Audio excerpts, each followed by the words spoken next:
Ouais, salut, alors c'est Sébastien. Alors cette vidéo, en fait, ça va être une vidéo surtout pour vous expliquer un petit peu le cleaning et comment ça se passe. Vous voyez, par exemple, ce matin, typiquement, j'ai eu des guests qui ont fait un check-out à 12 heures. J'ai eu tout d'abord une première plainte en fait d'un voisin qui m'a indiqué que les guests ont fait la fiesta 2 soirs de suite. Donc voilà, un petit peu de bruit, enfin du bruit a priori sur le coup des 1h du matin, 2h du matin, etc. etc. Bon, le guest enfin les voisins plutôt sympas. Bon, quand ça arrive une fois de temps en temps, c'est pas très grave. Puis d'autant plus que le voisin, c'est aussi une autre maison sur laquelle j'ai sur Airbnb. Donc voilà, donc c'est le guest plutôt sympa et plutôt compréhensible. Donc ça c'est plutôt bien arrangé. Mais c'est surtout, je voulais vous parler plutôt du cleaning. Parce qu'au final, bon, quand il y a des soirées, etc., les guests viennent en mode soirée, généralement, vous retrouvez la maison plutôt dans un état pas très classe, quoi. Et c'est ce qui s'est passé là ce matin. Donc j'ai mes 2 femmes de ménage en fait qui se sont pointées, qui m'ont envoyé des photos, etc. Et en fait, bon bah c'est en mode fiesta. Donc on retrouve les toilettes bouchées.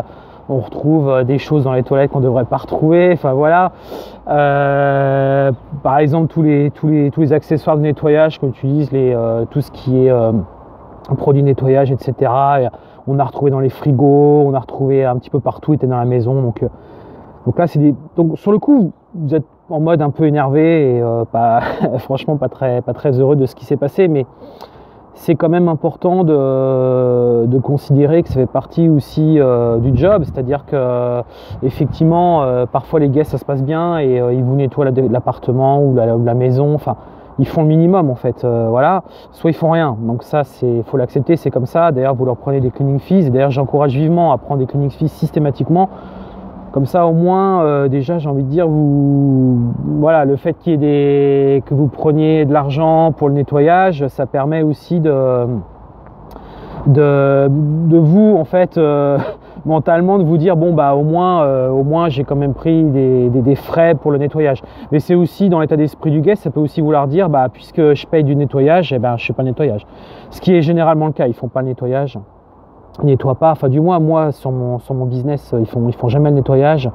En plus il y a différents types de nationalités qui le font, d'autres pas, ça on en discutera, j'aurai l'occasion un petit peu d'en expliquer, ça dépend un petit peu de l'éducation qu'ils ont eue, notamment à travers leur pays, etc. Enfin bon, ça c'est d'autres sujets. Voilà, donc du coup ce matin, moi j'étais un peu en mode énervé en me disant ouais machin et tout. Bon après il faut prendre du recul, ils ont rien cassé, ils ont rien cassé, la maison n'est pas endommagée, le matériel non plus. Bon voilà, effectivement c'est un non-respect notamment du travail des femmes de ménage, puisque elles ont l'habitude de ranger leur matériel à un endroit et le retrouver un petit peu dispatché un peu partout dans la maison. Un surcroît de nettoyage effectivement, mais il faut que vous compreniez que sur Airbnb c'est comparable à de l'hôtellerie, donc vous avez des clients qui peuvent être super sympas, super respectueux, puis vous pouvez avoir des clients qui n'en ont rien à faire et eux c'est pas leur problème quoi. Donc tant que j'ai envie de dire c'est pas cassé, il n'y a rien qui est abîmé, considérez que c'est partie du job, il faut prendre sur soi. Effectivement sur le coup on a plutôt envie d'appeler le guest et lui dire attends je suis désolé mais t'as pas trouvé ma maison à cet état là, et c'est surtout que tu ferais pas ça chez toi.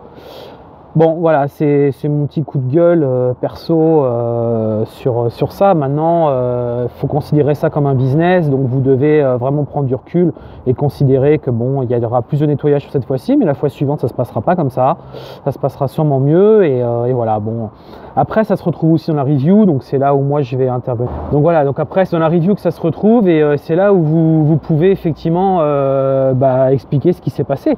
Donc la review, on n'est pas là pour démonter les gens, on est là pour expliquer ce qui s'est réellement passé.